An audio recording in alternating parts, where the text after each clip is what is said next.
Bitcom TV. Passa no seu smartphone.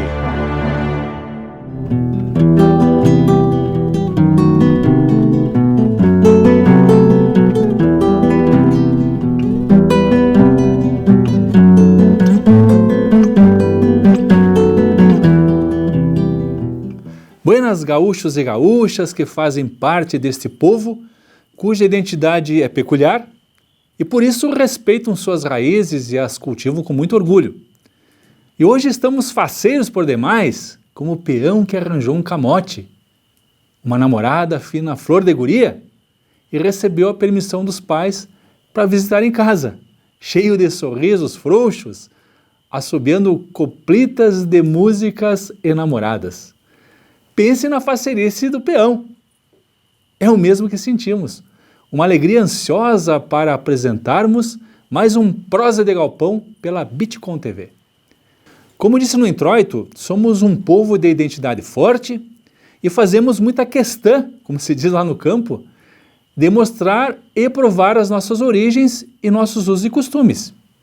E o que somos está escrito e bem escrito, diga-se de passagem, em documentos oficiais, em obras literárias, obras históricas, em relatos do povoeiro, imortalizado também em monumentos, reverenciado em eventos artísticos e também em eventos culturais, além das gravações sonoras e imagens.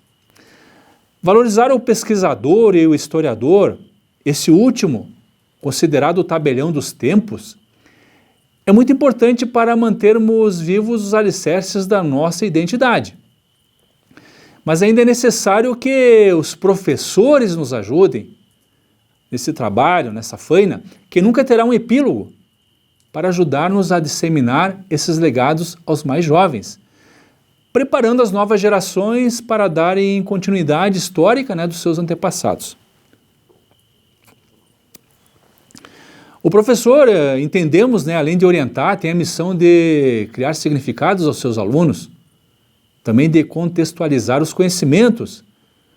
Diferente de 30 a 40 anos atrás, o conhecimento hoje está disponível e acessível para todos, e o professor tem o papel de ser o curador, de organizar as trilhas para a aprendizagem, fazendo com que o aluno obtenha o conhecimento que realmente interessa e faça sentido para ele.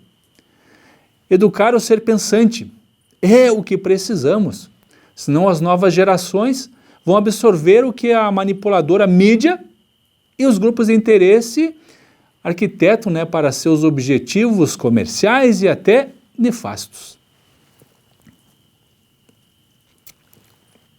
Bueno, temos muitos professores que fazem muito bem o seu papel e somos muito gratos por essa dedicação e doação pessoal. Seguindo pelos corredores das ideias, sem sair dos alambrados que delimitam o nosso pensamento em relação a conhecer quem somos, felizmente nós, os gaúchos, nascemos com uma virtude louca de especial, a de gostar de contar, com esfuziante entusiasmo, coisas de nossa terra, e por isso costumes muito antigos não parecem ser tão desconhecidos para nós, pelo motivo de serem revividos de uma forma constante, através do exercício da tradição, ou seja, da transmissão desses legados aos mais novos, daquilo que se viveu e se conhece. Bueno, reforçamos que o nosso Prosa de Galpão tem o costado do Instituto de História e Tradições do Rio Grande do Sul, o qual eu presido atualmente. Como prometido, ao longo de nossos programas vamos apresentar novidades desta organização, no intuito de que se torne conhecida e inspire nos gaúchos, ávidos pela pesquisa, o desejo de nos apoiar. O Instituto de História e Tradições do Rio Grande do Sul esteve sob a presidência do renomado e notável historiador militar do Brasil, o canguçuense Coronel Cláudio Moreira Bento, que conduziu esse instituto por 28 anos. Coronel Bento integra o Instituto, preside seu conselho, sendo seu presidente emérito e fundador. Coronel Bento também é historiador militar, é jornalista, uma autoridade em história militar terrestre do Brasil, tendo já publicado 105 títulos, livros, álbuns, plaquetas e mais de 1000 artigos publicados. Coronel Bento também é fundador da Academia de História Militar Terrestre do Brasil. da Academia Canguçuense de História. É fundador e presidente emérito das Academias Resendense e Itatiaense de História e sócio também de alguns institutos históricos de vários estados do Brasil. Também integra vários outros institutos de geografia e história no Brasil, além de ser sócio correspondente de outras instituições nacionais e também estrangeiras. O Coronel Bento tem um invejável currículo e um reconhecido trabalho de pesquisa de nossa história militar. Nossa delegacia da Academia de História, aqui em Caxias, está ligada à Academia do Rio Grande do Sul, com sede em Porto Alegre, cujo presidente é o Coronel Luiz Hernani Caminha Georges, também renomado historiador militar. Coronel Caminha é o vice-presidente do Instituto de História e Tradições do Rio Grande do Sul e responsável pela edição do nosso informativo O Tuiuti. Coronel Caminha é autor de 5 livros de história militar, tendo participado como coautor em mais de 15 obras. Estou rodeado de 2 sumidades no campo da história militar, historiadores de alto quilate, um verdadeiro privilégio. Então, logo seja possível recebermos visitantes em nosso galpão, traremos essas 2 importantes personalidades acadêmicas da nossa história militar, das tradições e cultura gaúcha para prosearmos e escasso será o tempo, não os assuntos, que temos à la farta. Bueno, tempo frio de encarangar os dedos, mês de junho, pinhão na chapa, batata doce, arroz de carreteiro, cuscuz com charque, canjica, pamonha, pipoca, pé de moleque, pão de ló, pão de milho, galinha encilhada, paçoca de charque, bebidas como quentão, pula-macaco, a concertada. Mas o que apetece essas golodices e beberagens neste mês de junho? Ora, gauchada, os festejos relativos ao mês de junho. E é o tema do nosso Prosa de Galpão de hoje, que vai tratar dos festejos juninos, o que nos deixa mais assanhados que lambari de sanga. Sim, senhor, é o mês em que se comemora 3 importantes santos do calendário gregoriano, que é o nosso calendário atual. Quando festejamos o Santo Antônio, no dia 13, o santo casamenteiro, o São João Batista, que foi martirizado, no dia 24, e o São Pedro, que é o padroeiro do Rio Grande do Sul e responsável pela chave do céu, no dia 29. Na verdade, as festas juninas têm um significado religioso e a gentama não faz muita questão de saber, muito embora se fale muito em São João Batista, que nasceu 6 meses antes de Jesus. No Brasil, os festejos ocorrem com as suas características regionais, sendo forte a apresentação da figura do caipira paulista. Aqui no Sul tivemos uma influência vicentista, lá de São Vicente, em São Paulo, com a presença dos bandeirantes, marcando mais na região do campo. Os festejos juninos têm por tradição a queima da fogueira, uma tradição dos povos lá do norte, para comemorar a chegada da época das colheitas, tendo o dia 24 como o dia do solstício do verão, isso lá no hemisfério norte. Aqui o contrário, o solstício do inverno. A fogueira significa fixar e conservar a força do sol, servindo como um espantalho para as calamidades e até para os demônios. Para os católicos, há uma lenda que diz que Isabel e Maria fizeram uma combinação. Aquela que tivesse o primeiro filho acenderia uma fogueira e coube a Isabel a primazia do nascimento de João Batista. E João Batista previu a chegada do Messias, tendo batizado Jesus lá no Rio Jordão.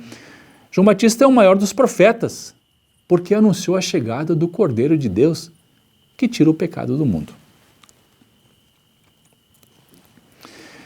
Nessas festividades, a tradição da fogueira é muito importante, que deve ser acesa na entrada do sol. Há aspectos místicos da água tirada na noite de São João, também da limpeza da alma para quem pisa nas brasas das fogueiras, também o espocar das taquaras verdes e os porongos no fogo, o estourar da pólvora em canos de ferro improvisados, tem o seu valor, que trataremos na sequência. Hoje, estas festas no Brasil perderam muito da religiosidade, tornando-se mais festas profanas e de caráter social e festivo. Lamentavelmente, a fantasia e o aspecto circense representam o ponto alto dessas festas, onde se deprecia a figura do caipira, com calça meia canela, cheia de remendos, casaquinho apertado, lencinho derriscado no pescoço, chapéu de palha soltando o trançado. E não para por aí. O caipira sempre tem ao lado uma companheira envergonhada, com vestidinho de chita, fita no cabelo, tranças e chapéu de palha. Rabis com um bigode de carvão no peão, pintam os dentes de preto, as prendas desenham boca em forma de coração, com pintas no rosto, como ovo de quero-quero. Uma caricatura depreciativa do brasileiro do interior de São Paulo, para não dizer a representação de um palhaço, uma barbaridade. O caipira é um tipo humano representativo de uma região brasileira, tanto como é o vaqueiro, o jangadeiro e o próprio gaúcho, merecendo muito respeito. Temos visto uma deturpação da figura do caipira, se apresentando de forma cômica e até ridícula.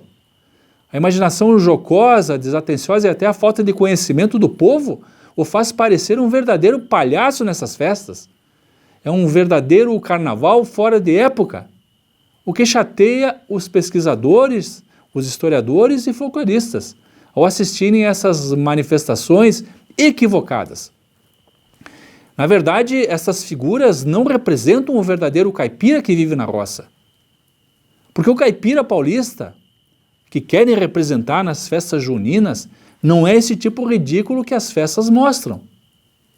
Aqui no sul, as festas juninas seguem com músicas em ritmo de polca, ritmo de shotes, quadrilhas, balões coloridos, salões enfeitados com bandeirolas multicolores, comida e bebida, como se estamos lá no início desse tema.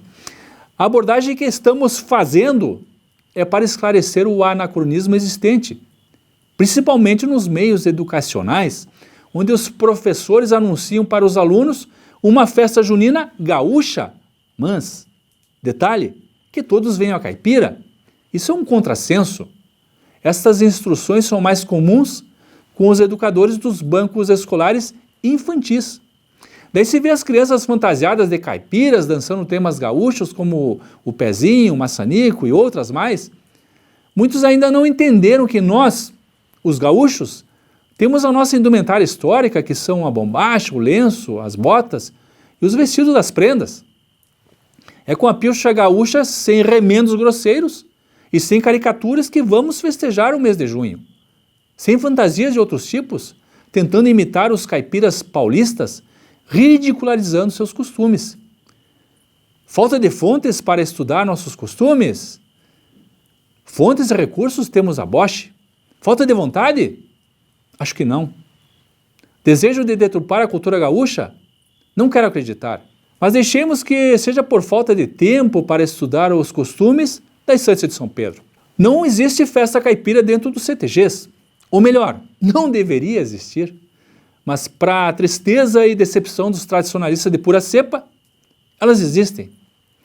E as justificativas deste povo inventor de costumes, eles têm de balaio, como o fator financeiro de arrecadação de recursos para custear as entidades. Mas como sou um defensor intimorato das nossas tradições, como muita gente que eu conheço, sem rodeios eu prefiro ser direto, como o Guela de João Grande.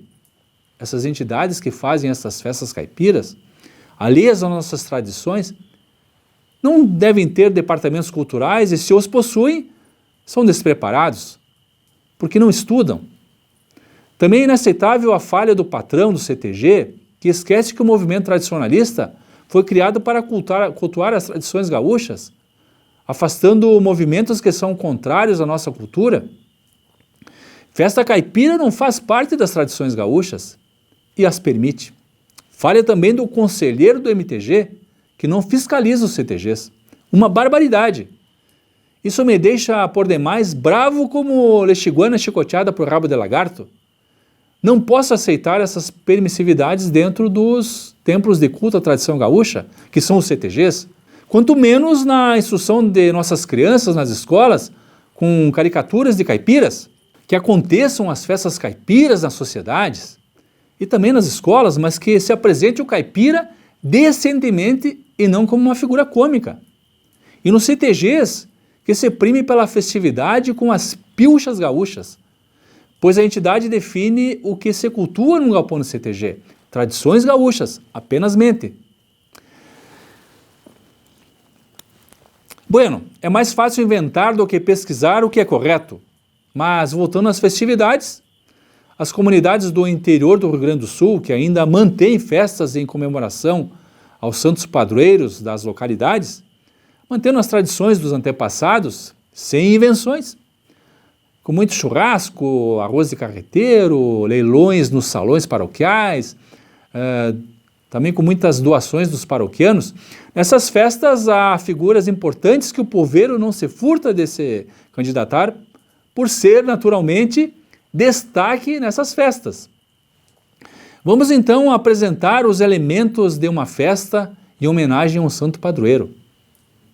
O festeiro é o indivíduo eleito na última missa do santo padroeiro, para o ano seguinte. Às vezes é o padre da paróquia que o convida, ou então é pelo voluntariado. Este se encarregará da programação festiva, dos cartazes, vai buscar recursos financeiros para custear a festa, sempre pensando numa sobra para a igreja, para fazer a manutenção, melhorias e outras coisas mais. E também para ficar de bem com o padre. Normalmente o festeiro é o casal. O mastro é um símbolo da fertilidade, né? E os povos primitivos nos trazem esta herança de adornar as árvores com fitas e enfeites, reverenciando então o aparecimento das flores e dos frutos. E o responsável pelo mastro é o capitão do mastro, que deve enfeitar o mastro e plantar em frente à igreja, cujo ato é chamado de fincação do mastro, com a ajuda dos paroquianos. É claro, é uma atividade importante, pois feito o serviço, precisa-se comemorar o feito. E adivinhe se não é com um churrasco gordo. Oi, galera! E o capitão do mastro deve ir ao mato e escolher um tronco reto e comprido o quanto possível. O mastro é fincado antes da data do padroeiro. Nesse momento, o capitão, o alferes e o festeiro estarão presentes com suas esposas e também os clérigos. A bandeira é uma pequena bandeirinha de pano com bordados delicados ou pinturas ingênuas, né, com as imagens do santo padroeiro, símbolos religiosos feitos pela esposa e até os familiares do alferes da bandeira, que é o seu responsável, para colocá-lo então no topo do mastro. É um quadrilátero com uma base ali para prender a bandeira, né, de forma que a mesma gire no seu eixo com o vento. No dia seguinte, a festa do padroeiro, muitas comunidades têm o costume de olhar qual é a frente para onde aponta a bandeira para definir um novo festeiro. Quem sabe uma indicação divina? Oi, galera! As bandeiras costumam ter um peixe ou a chave do céu para definir o São Pedro, a flor do lírio ou um coração para definir o Santo Antônio, uma concha representando o batismo de São João Batista, ou então um cordeiro com uma cruz, já que foi ele que anunciou a vinda do Cordeiro de Deus. As bandeiras permanecem no mastro e são trocadas somente se forem rompidas pelo tempo, ou então no próximo ano, né, quando a nova equipe assume as festividades. E a fogueira? É acesa pelo tenente da fogueira, o seu responsável, que não deve deixar faltar a lenha. Detalhe importante, não basta simplesmente fazer um amontoado de lenha e atear fogo. Tem uma ciência que deve ser respeitada. Os santos do mês de junho têm o seu modelo de fogueira com características geométricas diferentes. Quais sejam? Vejamos. Base quadrada para o Santo Antônio, a base circular e também em formato cônico, né, para o São João, e a base triangular, né, para o São Pedro, que é o padroeiro do Rio Grande do Sul. O fogueteiro, quase sempre tem alguém responsável pelos fogos, né, para anunciar a festividade, dando também salvas, né, antes e depois e durante, e também por colocar taquaras verdes e porongos na fogueira, né, para provocar estouros durante a queima. Alguns dizem que estes estrondos de fogos, né, e o estalar de taquaras ajudam a espantar os demônios na noite de São João. Outros já concordam que é para acordar o São João que mora no céu. Ai, ai, ai. O pau de sebo. O pau de sebo é um mastro forte, né, e roliço plantado na frente do salão, ou na frente da igreja, né, com 4 a 5 metros de altura, engraxado de sebo, para desafiar os rapazotes à escalada, com direito à premiação se alcançar o seu ápice.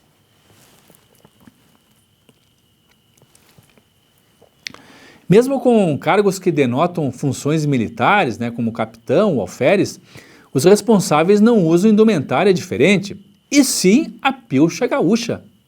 Em alguns lugares há uma prática perigosa, que é o ato de soltar balões, com recipientes com combustíveis, né, queimando na base para aquecer o ar e fazer o balão subir aos céus. Todos os cultos das festas juninas estão relacionados com a sorte. Por isso, os devotos acreditam que soltar o balão e ele subir sem nenhum problema, os desejos serão atendidos. Caso contrário, se o balão não alcançar as alturas, é um sinal de azar. A tradição também diz que os balões levam os pedidos dos homens até São João. Mas tudo isso não passa de crendices populares, além de ser proibido soltar balões, pelo perigo de causar incêndios pela queda dos mesmos. Então não soltem balões na festa junina. Também era habitual os ternos juninos, né, onde devotos desses 3 importantes santos saíam de casa em casa, de rancho em rancho, trajados com a pilcha gaúcha, tocando e cantando quadrinhas alusivas aos referidos santos, com gaita, rabeca, violão, viola e o pandeiro muito raramente. Ainda se pode achar esses ternos nas regiões de influência açoriana, como Palmares do Sul, Mostardas, a região de Osório, Santo Antônio da Patrulha. Estes ternos saíam à noite, indo até a madrugada. E o cerimonial desses ternos obedece a 5 momentos principais, né, com as cantorias de quadrinhas. Por exemplo, a chegada, a entrada na casa, a louvação e o peditório, o agradecimento e, por final, a despedida. Por exemplo, uma das quadrinhas da chegada pode ser essa que vou citar sem fazer a devida entonação melódica, que se assemelha ao terno de Reis, né? Meu senhor dono da casa, lhe canto com perfeição, mande-nos abrir a porta em louvor de São João. E assim vai, né? São várias quadrinhas em cada momento que foi citado. Algumas crendices a respeito da festa de São João que convém relatar. Os tições da fogueira. Se retirar antes do sol sair e guardá-los, se tornam bentos e ajuda a passar uma tormenta ao acendê-los novamente. Uma vela que toma o sereno na noite de São João fica benta. Apanhar uma água no arroio antes do sol sair e quando cantar o primeiro galo no puleiro serve para benzer os cantos da casa nas tempestades e também para os criadores de gado salvarem os animais das pestes. Espelhar o rosto numa água depois de lavar o rosto antes do sol nascer traz uma saúde daquelas buenacha. Pisar nas brasas da fogueira, oi galetê, descalço, é claro. Se não queimar os pés é porque não tem pecado, tem alma limpa. Mas que coisa! Tem gente que vai incendiar os garrões. Alá, puxa, tia. Bueno, gauchada, chegamos no epílogo do nosso Prosa de Galpão de hoje, com o desejo de que fomos bem entendidos nas definições da verdadeira festa junina gaúcha, onde não há necessidade de fantasias de caipiras, que são uma afronta e um desrespeito ao tipo humano do interior de São Paulo. Basta colocar a indumentária típica do Rio Grande do Sul, ou se não tem este hábito, apareça com sua roupagem de passeio informal, que é a atitude mais correta, e divirta-se dançando, comendo, bebendo as típicas comidas deste mês de friagem. Prometemos voltar no próximo domingo, neste canal da Bitcom TV, com mais um interessante tema. Até o próximo Prosa de Galpão.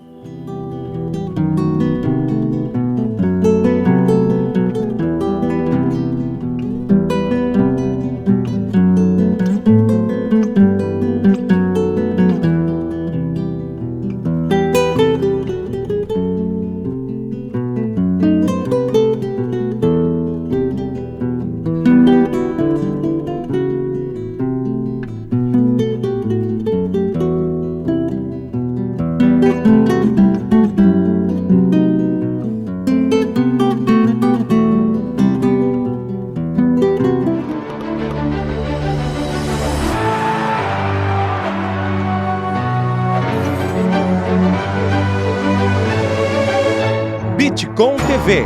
Passa no seu smartphone.